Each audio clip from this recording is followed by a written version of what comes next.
All right, so we're diving into how to talk to anyone. Right? You guys wanted this one. And I gotta say, after reading it, Leil Lowndes, she really knows her stuff.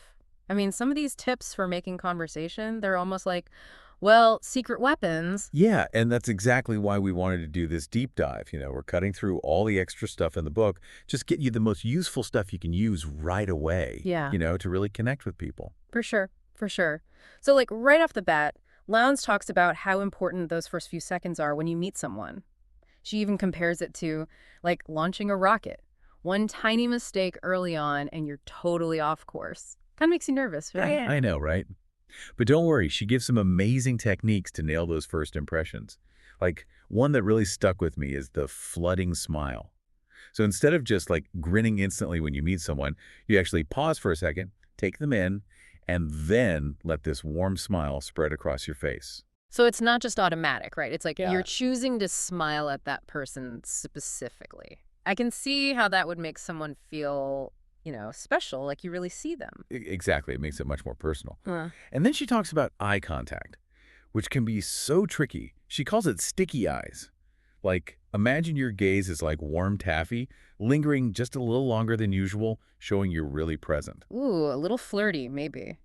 She did mention that sticky eyes works particularly well with women, but hold on. Then she goes on to describe epoxy eyes, which is like, wow, intense, super glue for your gaze. Yeah, it's a power move for sure. Lowndes mentions CEOs using it to size up people, or even investigators during, like, interrogations. But get this, it's also supposedly an aphrodisiac. No way, really. So epoxy eyes could be like a secret weapon in the dating game. I might need to practice this one in the mirror. Uh-huh. Maybe start with sticky eyes Mm. first and work your way up. But let's move on from those initial moments to something I know a lot of people dread, small talk. Ugh, tell me about it. I have friends who would rather like walk on hot coals than make small talk. They just freeze up. Yeah, it can be awkward. But Lowndes has this great tip. She calls it prosaic with passion. And it's basically the topic doesn't matter as much as how you talk about it. Like, even the most boring subject can be interesting if you have energy and enthusiasm. So I could be talking about like the weather, but if I'm doing it with passion, people will actually be into it. Yeah. I like that. Takes the pressure off trying to find the perfect topic, right? Exactly. It's all about the vibe. Mm-hmm. And speaking of conversation starters, Lowndes suggests always wear a what's it. Simple as it sounds, wear something a little unusual or unique that might spark someone's curiosity. Oh, like that funky pin I always wear. People comment on it all the time. It's a total conversation starter. See, you're already doing it. It's like a silent invitation for people who find you interesting to come talk to you. Another great tip is never the naked city. So when someone asks where you're from, don't just give the city. Add a detail, a story, something to make it memorable. So instead of saying I'm from Chicago, I could say I'm from Chicago where I used to live right above this amazing jazz club. The music would keep me up all night, but it was worth it. Perfect. You've given them a hook, a reason to ask more. Now, this next one is more subtle, but really powerful for building rapport. It's called echoing. So you subtly mirror the other person's tone and even their words. Lowndes tells a story about being stuck in an elevator with a bunch of Mensa members, and by matching their like super high energy analytical style, she instantly connected with them. Wow, so you're kind of speaking their language, not just literally, but like energetically too. Exactly. It's like subconsciously saying, we're on the same wavelength here. Okay, so we've talked about those first impressions, surviving small talk, but how do you move beyond the surface level, Especially when you're talking to people with like specific interests or expertise, how do you make it seem like you belong, even if you're not an expert? Okay, so that's where things get really interesting. Lowndes dives into this idea that every group, every profession, every hobby, they have their own kind of language, right? Their own insider knowledge, which can make you feel like an outsider if you don't have it. But she gives some cool techniques to crack those codes. One that surprised me is called scramble therapy. Scramble therapy, what's that all about? It's basically, you don't need years of experience to connect with people who are passionate about something. Even briefly experiencing it just once gives you like 80% of the talking points you need. Think of it like a crash course in connection. So let's say I want to impress a group of like hardcore gamers. I don't need to become a pro overnight. I just need to, play a few games, learn some of the lingo, and suddenly I can hold my own in a conversation. Exactly. It's not about faking expertise. It's about showing genuine interest and having something to talk about. That's a relief. I was worried I'd need a PhD in astrophysics to chat with someone at a stargazing party. Uh-huh. No need for that. And here's another tip for when you need to sound in the know, bearing their hot button. Bearing their hot button? I'm intrigued. What's that mean? Simple, but effective. Before meeting someone from a specific field or, like, interest group, do a little research. Find Mhm. one, like burning issue or debate in their world. Then casually bring it up in conversation. So if I was meeting a group of tech entrepreneurs, I might ask something like, what are your thoughts on the ethics of AI, with all these new developments? Exactly. By raising a relevant, timely issue, you instantly seem insightful and engaged. So you're basically hacking into their insider conversations. You could say that. And to really dive deep into their world, Lowndes suggests read their rags. Read their rags. Wait, what does that mean? It means reading the magazines, journals, whatever publications are targeted to that specific profession or hobby.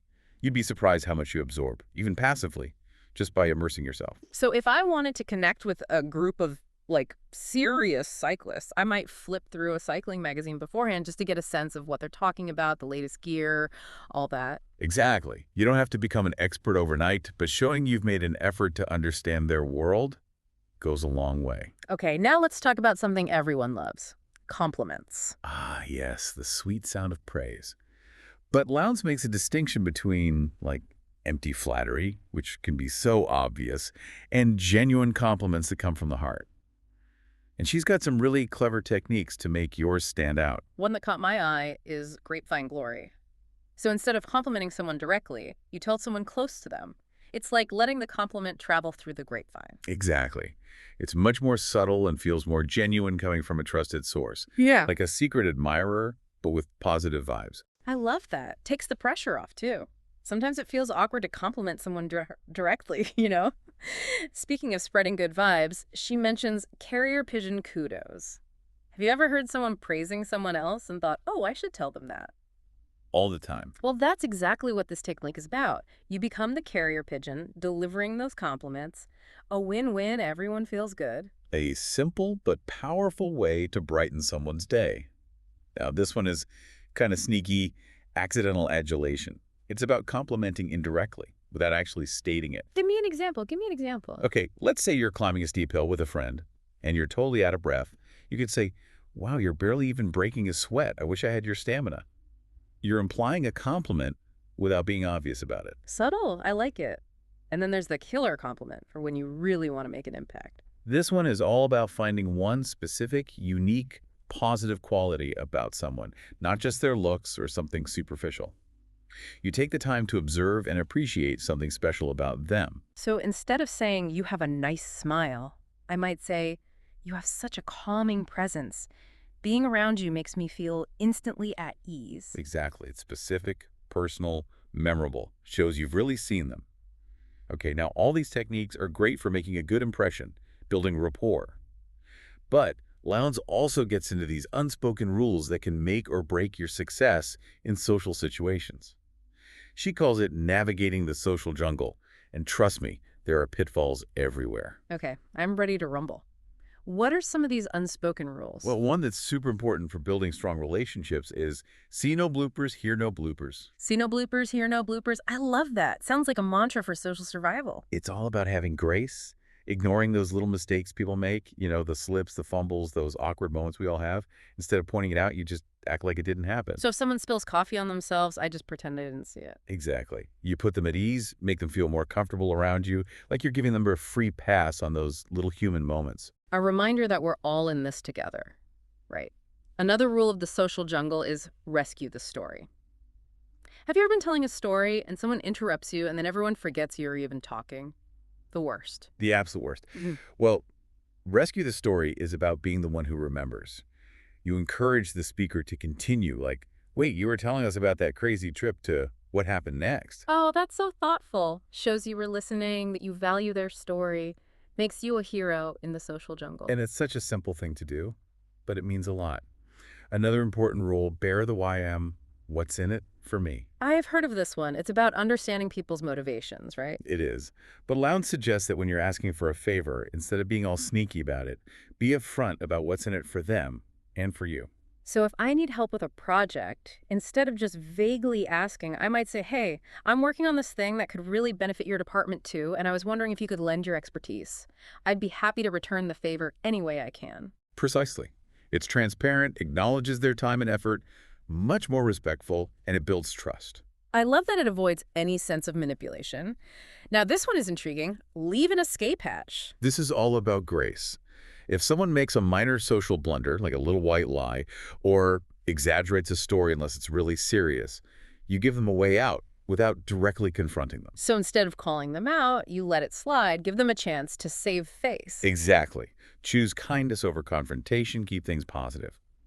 Now, this next set of techniques might surprise you. Lowndes talks about situations where even seasoned networkers know to be careful. Oh, like what? Well, one is parties are for Prater. Parties are for Prater. Okay, I'm picturing a party with everyone just chattering away, nothing important. Exactly. It means parties are for light, enjoyable conversations, not for heavy business discussions or intense negotiations. Respect the social context. Don't bring down the mood. Got it. So no cornering my boss at the holiday party to pitch my new idea. Definitely not.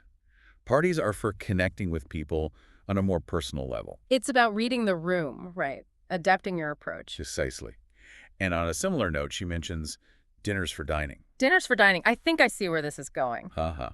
Respect those shared meals as a time for connection, for enjoyment, not for hammering out business deals or having those tough conversations. Oh, that makes total sense. I can't imagine trying to enjoy a delicious meal while negotiating a contract or something. It's a recipe for indigestion. So parties are for Prater, dinners for dining. hmm Are there any other situations where we need to be extra careful?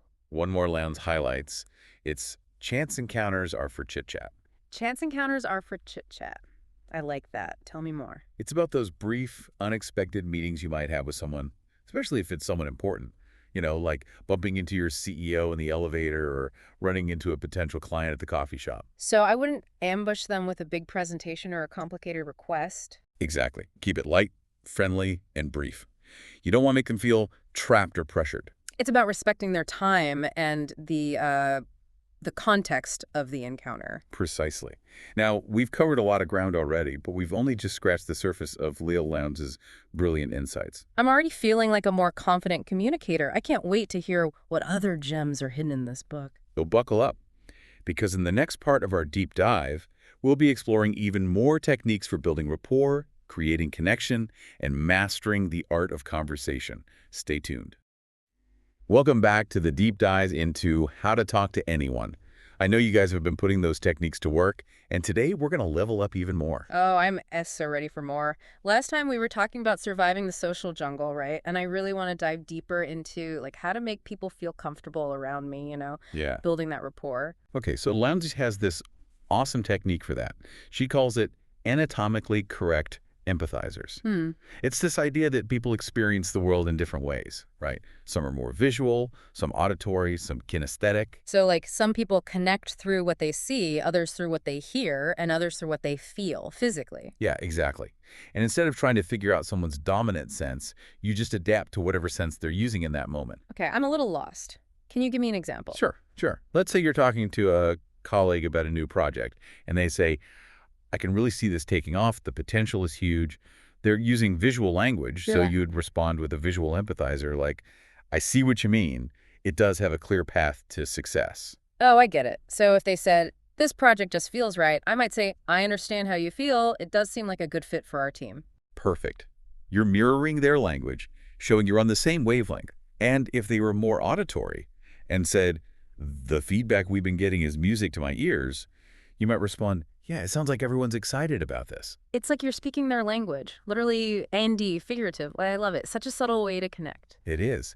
And speaking of subtle, Lowndes has this really intriguing concept she calls the premature WE. The premature WE, what's premature about it? It's about skipping those early stages of conversation where you're basically strangers and jumping right into language that suggests a closer connection using we, us, our, even if you've just met. So instead of saying, would you like to grab coffee sometime? I might say, We should totally grab coffee and brainstorm some ideas. Exactly. Creates that sense of shared experience, even if it's, kind of manufactured at first. Wow, it's like you're fast forwarding the relationship. I can see how that could be powerful, like in networking situations when you want to connect quickly. Yeah, for sure. But got to use it with caution. If it feels forced, it can backfire. Good point. Reading the room is key. Speaking of which, Lowndes talks a lot about those subtle cues that can make or break a connection. She mentions see no bloopers, hear no bloopers, and rescue the story. Right. Those are all about creating a safe space for people to be themselves. Yeah. Ignoring those little slips, engaging with their stories. It's like you're saying, I see you, I value what you have to say. Building that foundation of trust. Now, let's talk about something that can be tricky asking for favors. I always feel so awkward about it. I think we all do. But Lowndes gives some great advice on how to approach it authentically. She talks about bear the YFM. What's in it for me? Right, right. We talked about that, being upfront about the benefits for both sides. Exactly. And she also adds, salute the spouse if you're calling someone's home, and salute the secretary when dealing with her office. Wait, salute the spouse, salute the secretary, like a military salute. Haha, no. It's about acknowledging everyone involved, not just the VIP you're trying to reach. Oh, I see. So instead of just barging in with my request, I take a moment to connect with whoever answers the phone. Shows respect, like I'm not just using them to get what I want. Exactly. Small gesture, but makes a big difference. Builds goodwill. It's those little things that add up, right? Okay, so now let's talk phone calls. So important these days. Yes. The art of the phone call. Lowndes gives tips to make sure you come across well, even when you're not face-to-face. One she mentions is actually using the person's name more often than you would in person. Seems counterintuitive. I'm curious why. Well, think about it on the phone. You're missing all those visual cues, right? So saying their name more frequently helps keep them engaged, feeling like you're talking directly to them. Oh, that makes sense. Personalizes the conversation. Yep. And she also says, pay attention to background sounds. They can tell you a lot about what's going on in their world. Like if you hear a dog barking or like a baby crying. Exactly. Acknowledge those sounds. Ask if they need to attend to anything. It shows you're present, attentive to their needs, even if you can't see them. Those little gestures that say, I care, even in a quick phone call. Okay, now what about those times when you suspect you're being screened by a gatekeeper? Like when you call someone's office and the assistant asks a million questions before putting you through. Ugh, yeah, it's like an interrogation. Exact. Well, Lowndes has a trick for that. She calls it the ho-hum caper. It's about sounding like a regular caller, someone who doesn't need to go through all the formalities. So instead of, may I please speak to Mr. Jones? You just casually say, is he in? Oh, I see. Like you're implying a level of familiarity, like you're already in the inner circle. Exactly. Can often disarm the gatekeepers, get you through more smoothly. Of course, always be polite, but this adds a little finesse. Love it. Like a secret handshake for the phone. Yeah. Okay, what about leaving messages? I always struggle with what to say to make sure they actually call back. Lowndes calls it your 10-second audition. Your 10-second audition sounds like I'm trying out for a role. In a way, you are. You're auditioning for their attention. So instead of rambling or sounding unsure, deliver your message with confidence, clarity, charisma. Make them want to call you back. Okay, no pressure then. Ha ha, right. But seriously, a good voicemail can make all the difference. Now, she also gives some great tips on making a lasting impression after meeting someone, especially if you want to build a relationship. Okay, yes, that's the key, right. One technique is business card dossier. Business card dossier, what's that? It's about using those business cards as a tool, not just stuffing them in your wallet. You jot down little notes on the back, reminding yourself of specific details about the person you met.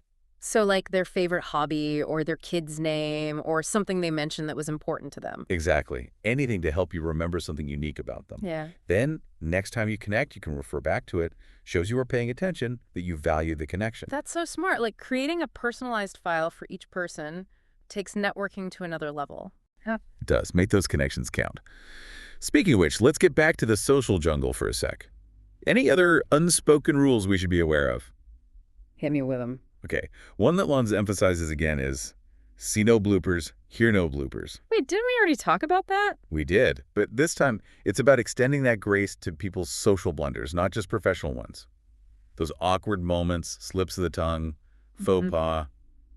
We all have them. Oh, right. So like if someone accidentally calls me by the wrong name, or forgets what they were about to say. I just act like it didn't happen. Exactly. You're not judgmental. You put them at ease. We're all human. We are. We are. Now, what about when someone else messes up, but it's not a big deal, like a little white lie or something? Ah, yes. That's where leave an escape hatch comes in handy again. Mm. Give them a way out gracefully. No need to make them feel embarrassed. Kindness over confrontation, especially if it's something minor. I like it.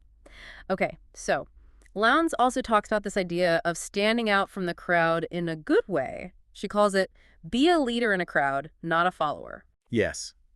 It's recognizing that even in a group, you can show leadership qualities subtly. Like, she gives this example of a public speaking event. When the speaker finishes, everyone claps politely, but some hesitate, waiting for someone else to start. Oh, yeah, I've seen that. Like they're afraid to be the first one to clap or stand up. Right, but by being the one who initiates the applause, you're showing confidence, setting a positive tone for the group. Subtly influencing the energy. I like it. And it goes beyond just applause.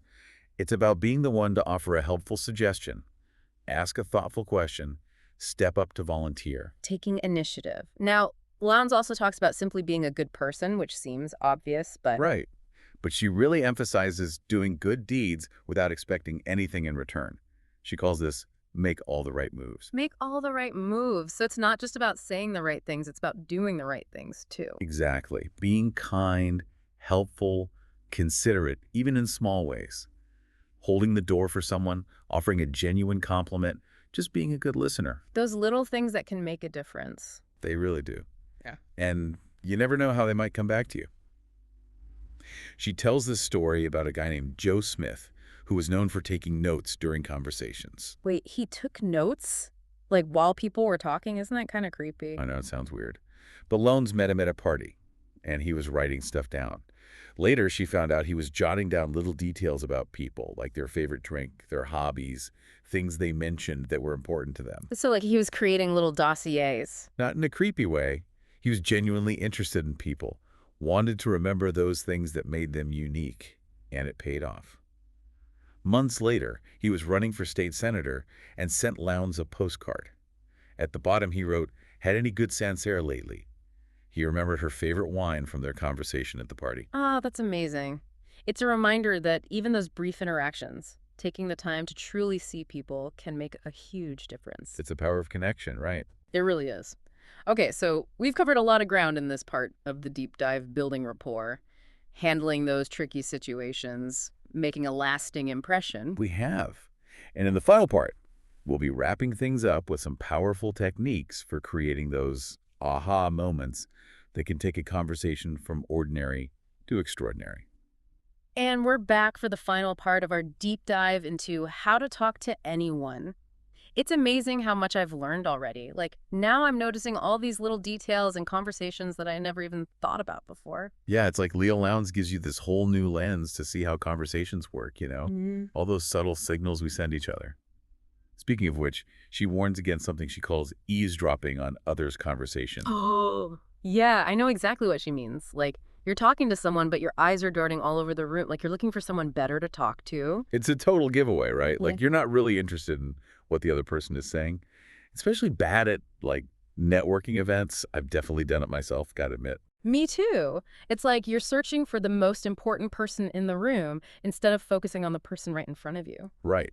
But Lowndes points out that it sends such a bad message. It's like you're saying, you're not important enough to hold my attention. Ouch. Yeah, no one wants to feel that way. So instead, she says, really focus on the person you are talking to, make eye contact, listen to what they have to say. Make them feel like they're the only person in the room. Now, speaking of making someone feel special, Lowndes has this technique called the exclusive smile. Ah, yes.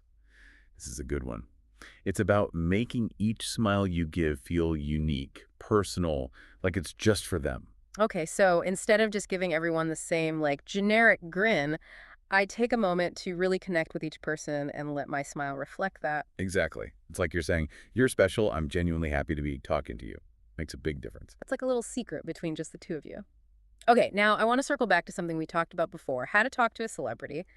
I think a lot of people really struggle with this. It's understandable. It can be intimidating. Right.